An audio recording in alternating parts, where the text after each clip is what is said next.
My father texted me coldly. I disown you. All communication through my lawyer. I stared at the words. Then I replied with a single cold word. Bae. Then I opened my laptop. I logged into my bank. I systematically cancelled every single financial tie I had to them. The $4,500 automatic business loan payment. The corporate credit line I co-signed for. 48 hours later, my mother called in panic. Drop a comment and let me know where you're listening from and what time it is for you right now. I'd love to know who's part of our community. My coldness wasn't a phase, it was a conclusion. 48 hours before I was disowned, I received the evidence that finally broke me. My Aunt Patricia, the silent partner in my father's firm, forwarded me a video. The text just said, "Look at this." He must have meant to send it to someone else. Press play. It was a video from the Elite Custom Cabinetry annual gala at the country club. A black tie dinner I hadn't been invited to. The camera was shaky, but the voices were crystal clear. My mother, Susan, was laughing, clutching a glass of vintage champagne. My father, Richard, was holding court at the head of the table, looking dapper in a tuxedo I knew for a fact I had paid for. My brother Jackson was beside him, looking smug in a tailored suit. My uncle's voice came from behind the camera. "You raised a good girl, Richard. Lucy is really keeping the lights on for you guys." My father snorted, swirling his drink. "She's not a partner. She's a phantom investor. And a lonely one at that. She is so desperate for approval she would pay for the air we breathe if I asked her to." My brother Jackson chimed in, leaning back in his chair. "It is honestly sad. She thinks sending dad checks makes her important, but she is just the help.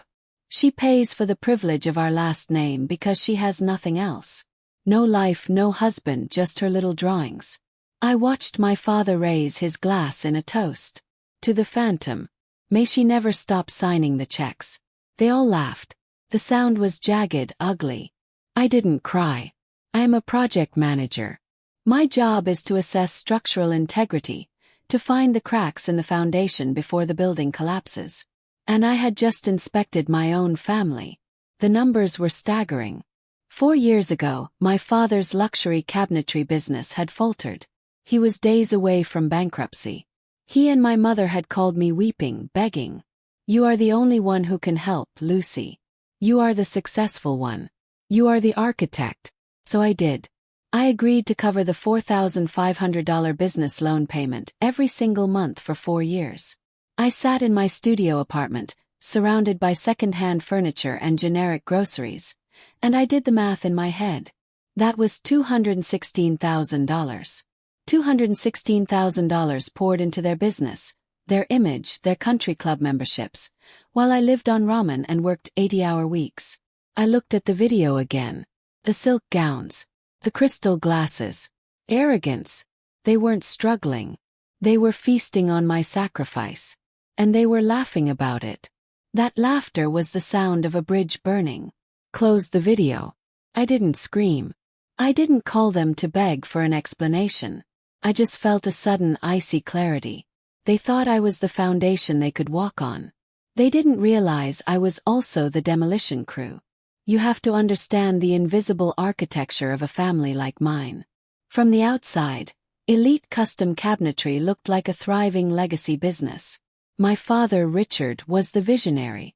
My brother, Jackson, was the face, the golden boy real estate agent who brought in the high-end clients. And I was just the daughter who lived in the city. But I was the load-bearing wall. Without me, the roof would have caved in 4 years ago. I sat there in the dark, staring at the spreadsheet I had updated meticulously every month. The numbers were cold, hard facts. $216,000. That is what I had poured into their accounts. That money paid for the lease on the showroom. It paid for the raw mahogany and the Italian marble. It paid for Jackson's commission checks, even when he didn't sell a thing, because Richard insisted Jackson needed to maintain appearances to network. Jackson got the credit. He got the firm handshake and the pat on the back. I got the late-night panic calls. I got the invoices. You might be wondering why. Why would a smart woman, an award-winning architect who manages multi-million-dollar projects, Let herself be bled dry for 4 years. Why would I pay for a tuxedo I wasn't even allowed to see? It wasn't because I was stupid. It was because I was in a trap. A psychological cage called intermittent reinforcement. It is the same mechanic that makes gambling addicts sit at a slot machine for 12 hours straight. If the machine never paid out, you would walk away. If it paid out every time, you would get bored. But if it pays out rarely, unpredictably, just a few coins every 1,000 pulls, you stay. You get addicted to the hope. My father was a slot machine. For months he would be cold, critical, dismissive. He would tell me I was too intense, too unlikable, too focused on work. But then, just as I was about to break, just as I was about to close my wallet, he would drop a single coin. I remember one night 2 years ago. I had just transferred $6,000 to cover a payroll error Jackson had made. Richard called me. His voice was soft, fatherly. He said, "Jackson has the charm, Lucy, but you have the brain. You are the only one who really understands this business. I'm so proud of you." That one sentence. That one crumb of validation. I lived on that for 6 months.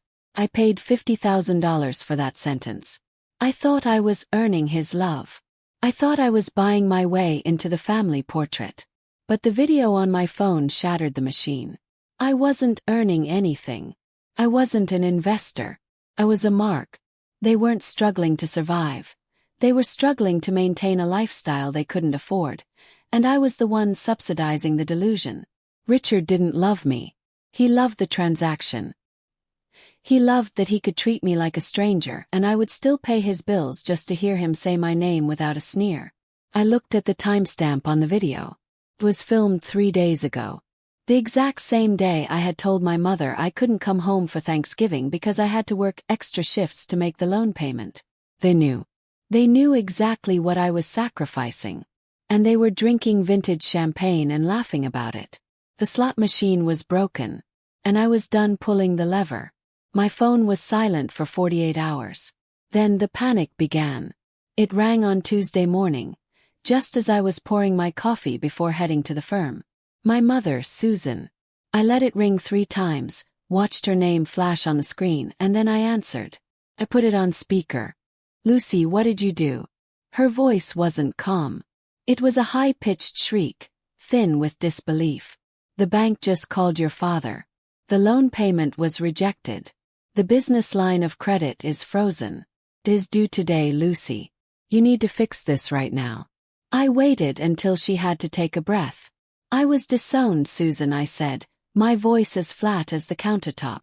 "All communication goes through my lawyer." What lawyer?" "Lucy, don't be dramatic. Just transfer the money." "Richard is furious." Hung up. My phone immediately exploded. It was a digital avalanche of their entitlement. Text from my brother Jackson. "You are pathetic. Dad is ruined because of you. You better fix this." Another one from my Aunt Patricia. "Your mother is hysterical. Whatever childish game you are playing, you need to stop it immediately and apologize." Childish game. They were still reading from the old script. They thought this was a tantrum. They thought I was a daughter acting out to get attention. They didn't realize I was an architect who had just condemned the building. I didn't reply to a single text. I didn't answer a single call. But Richard wasn't done. 2 hours later, a courier arrived at my office. He handed me a thick envelope.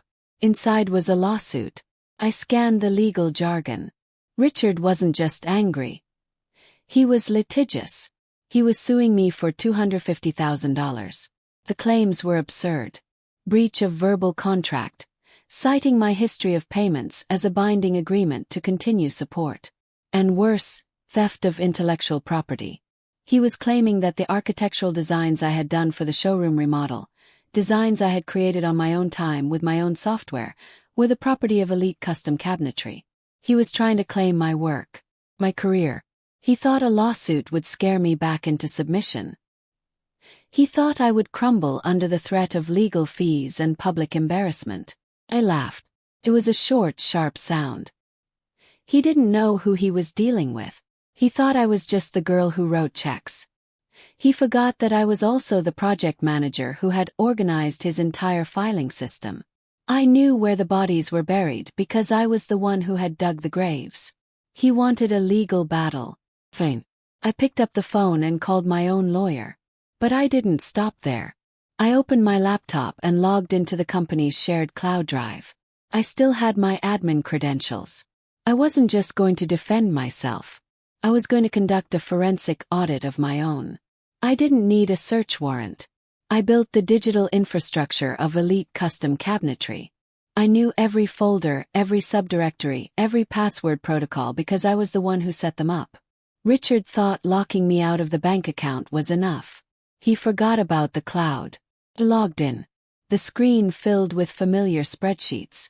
For an hour I was just an architect looking at a blueprint, tracing the load paths. I ignored the business accounts. I knew they were empty. I had been filling them for years. I went deeper. I went to the archives.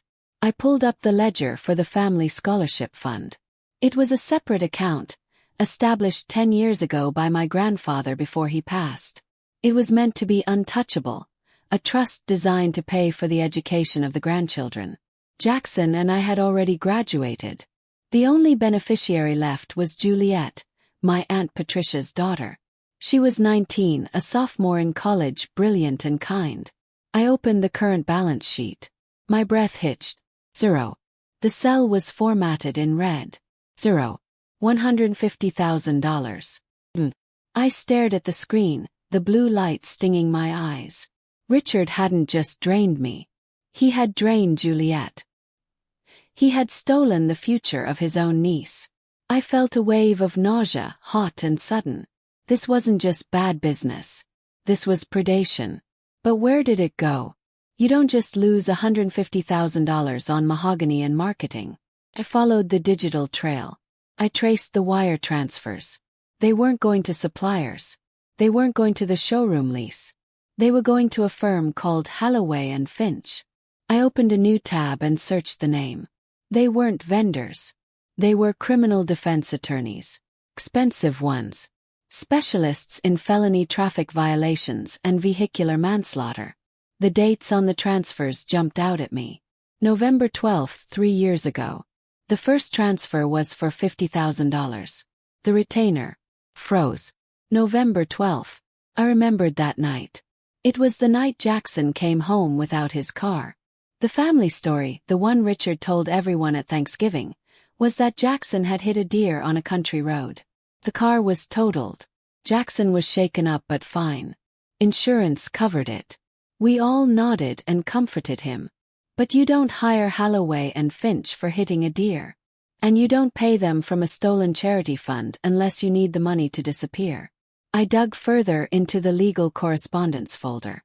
Richard was sloppy with digital security. He saved everything. Found the case file. The truth wasn't a deer. It was a cyclist. Jackson had been driving drunk, hit a kid on a bike and fled. Panicked, he called Dad and Dad made it disappear. The proof sat in front of me in a PDF. A silent settlement paid to the victim's family to stop charges, plus legal fees to seal the record. Total, $150,000. What gutted me most wasn't the crime. It was the money. My father hadn't used his own savings to save his son. He'd stolen Juliet's scholarship fund. He took cash meant for his niece's future to protect his golden boy from prison. For years Richard preached responsibility, duty, and family honor while hiding a felony behind stolen charity money. Now he was suing me for intellectual property and accusing me of breach of contract. I stared at the files and realized I wasn't powerless. I had evidence of embezzlement and a criminal cover-up. I had leverage enough to bury them. Richard demanded a settlement conference.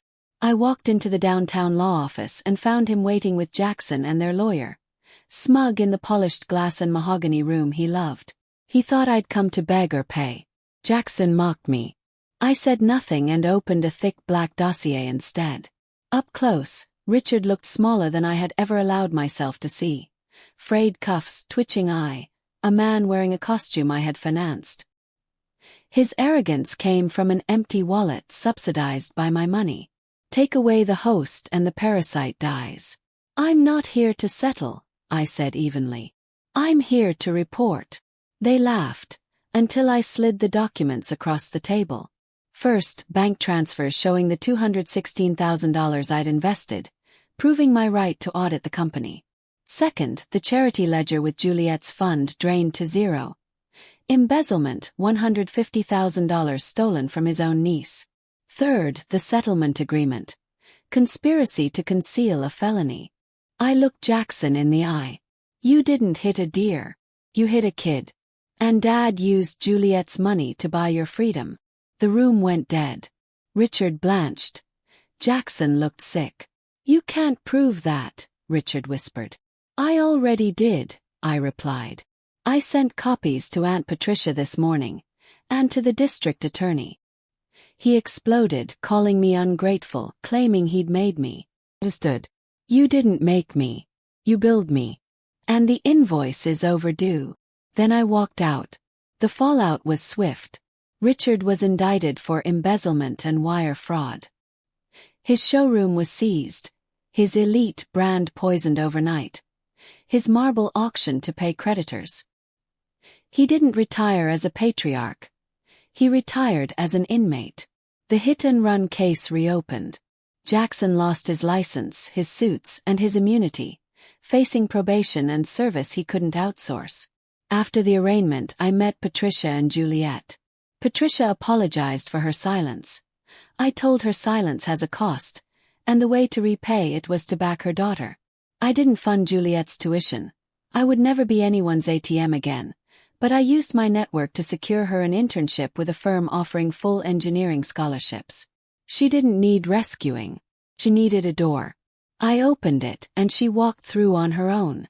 I started my own firm, my name on the door, no silent investors, no parasites. My phone is quiet now, but it's a different silence. Not a weapon, just peace.